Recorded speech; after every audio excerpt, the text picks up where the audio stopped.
welcome to another video where I'll be explaining you guys about Draconic Relics. This has been requested by somebody in the comments. It's been about 2 weeks ago. I've been getting very busy in real life. Work started again, the corona's lockdown is disappearing, so getting a lot more busy. So I want to apologize for the slow videos that are coming right now. I'm still trying to keep up with the requests, with the uploading, but it's going to be slower than before. Now that out of the way, Draconic Relics, what is this, what are they important for, and where can you get them? Now first thing first, there's two kinds of Draconic Relics. You can find your relics. Relics are basically equipment that you equip below or beneath your normal equipment gear. When you press your character screen open, you have a button at the bottom that says Draconic Aspects. That's where your Draconic Relics are going. So when you click that button, you see all your relics. Now, at the time of making this video, there are two kinds of relics. You have Crimson Dragon relics, which is always the name Crimson Dragon and then the item piece, and there is Moon Dragon and then the item piece. Now, what is the difference between these two? Moon Dragon is more accessible but is weaker. This is the more common relics as we have right now. And the Crimson Relics, these are harder to get. The sources of getting them are fewer, but they are stronger. They're better. So let's start with Moon Dragon Relics. Where do you get them? Moon Dragon Relics drop from observatory raids. Quite a lot drop per boss. Doing normal mode or hard mode makes no difference whatsoever. So if you're doing them, if you do the raids, and you're not interested into the vanity or toys or costumes or pets, then I suggest you to just do normal mode. You get exactly the same loot as hard mode, just no vanity. So for relics, it's about 2 to 3 items for the boss 1, 2 and 3, and the last boss gives you easily 7 to 8 items for the whole raid. So it's quite a lot of items, let's say 16 to 15 Moon Dragon Relics per observatory raid, which you, by the way, can only do once a week. So it's still a capped income of relics, but that is also your only income of relics. Now, it's the only income of relics, but it's the most income of relics. The Crimson Dragon Relics have 2 sources of income, but they are much fewer that you can get, but I'll explain that later in the video. So Moon Dragon Relics, you do observatory raids, you roll for your items, or you use DKP or whatever your guild is using for distribution of the boss loot, and that's how you get these Moon Dragon Relics. Now Moon Dragon Relics starts at item level 200, all the way upgradable to level 210. When you upgrade relics, they only can level up 10 levels. That means you have to use 10 Draconic insignias. Now, what are Draconic insignias? When I open the dungeon finder, you go to raids, and there you can find battle versus keepers. Easy difficulty, there's normal difficulty. Now you see that these loot boxes here, chest of insignia, these are your dragon insignias. These are made to level up your relics. Now you have also a weekly limit of doing these, which you find in valuables, and you go to guild stronghold. Now here you see that the contribution to the stronghold, that's something apart from this video. It's about the stronghold itself, but then you see the invitation to the keeper coliseum. You will have easy difficulty for sure, and then depending on your server, which guild keepers are already released, there's a medium and probably hard difficulty as well. Now on our server we only have a medium difficulty, and all the other ones are easy. So the accounts, all the characters on the server have access to easy and medium. Now I've already done my 3 easy keepers, so you won't see them here anymore. But basically how it goes for this part is that you have to get, when this is the very first time you do this, you have to get the start request for Novograd. It's next to the teleporter NPC. I will assume it's for Empire the same, but I have no idea. I don't play Empire anymore. But so here's the teleporter NPC.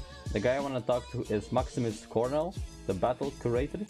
This guy is gonna give you a quest that gives you a letter, and that letter will activate your invitations to the keepers.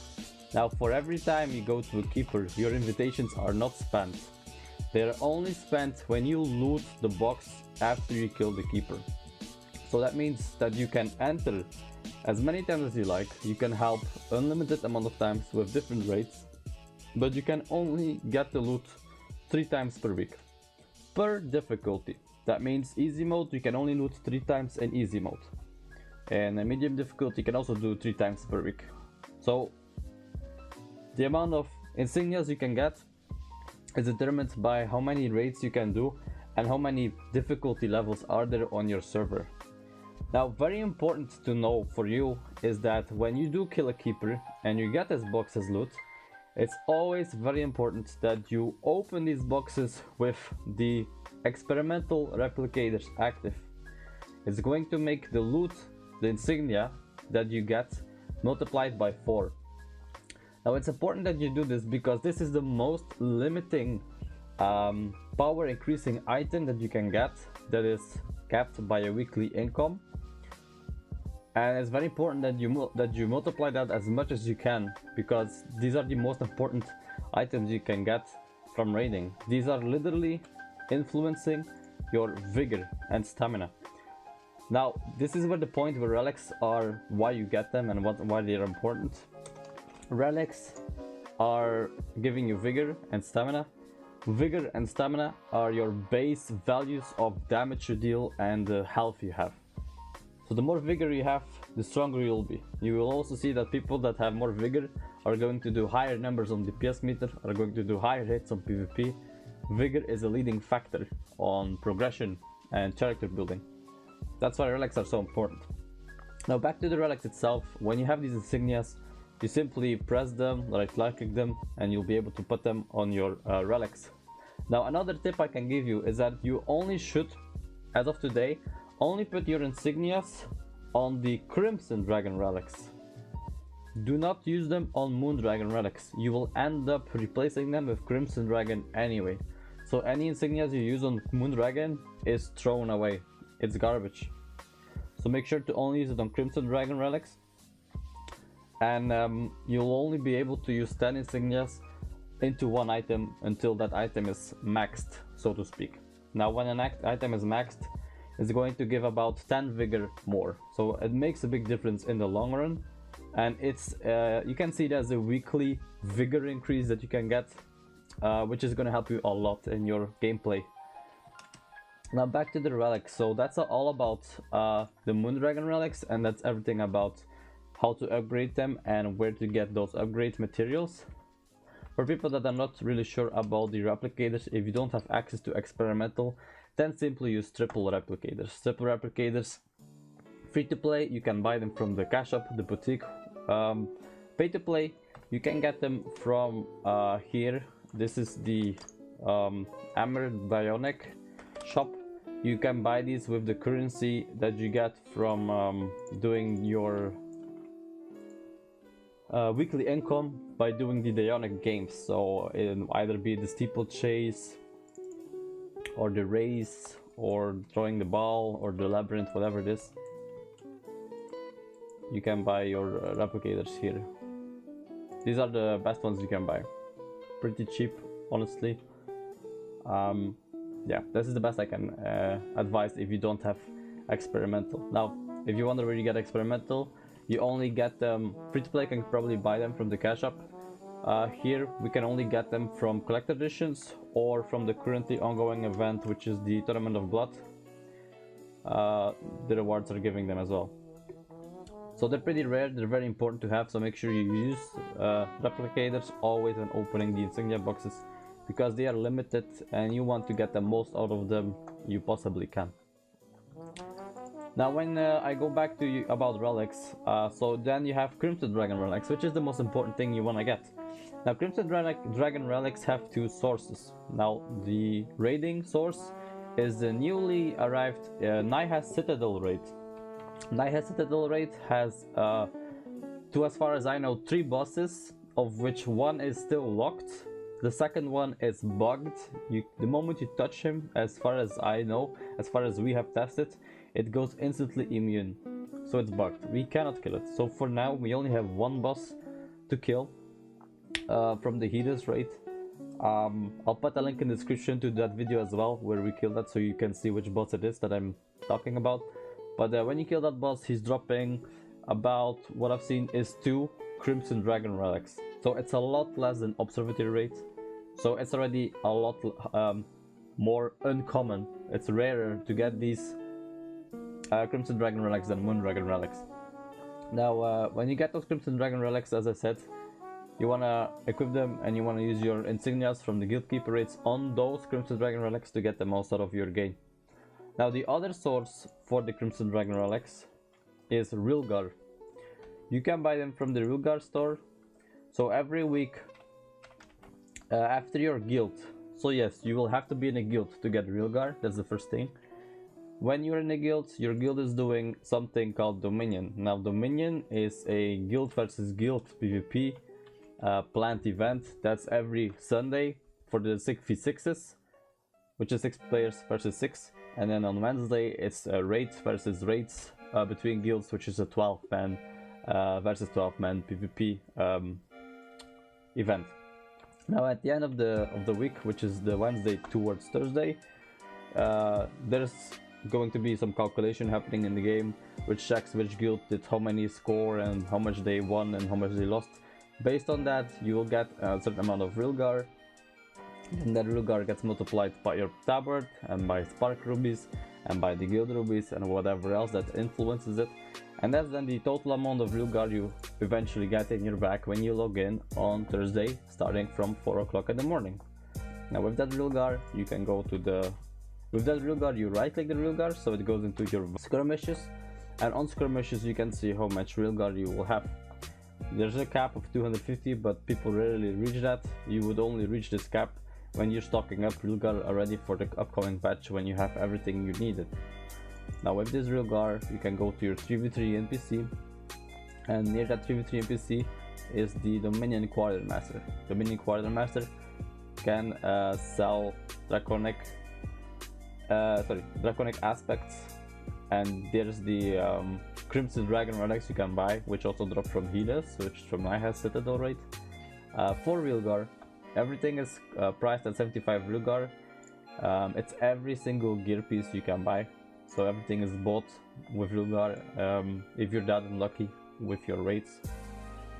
So like I said, these are the only 2 sources, so it's very little, considering your guild gets, if that's already even true, 75 Rilgar spread over 2 weeks. That's the most amount of relics you can get at that speed, which is already rare, because when a guild already gets 30 Rilgar on a week basis, that's already okay to very good for most guilds.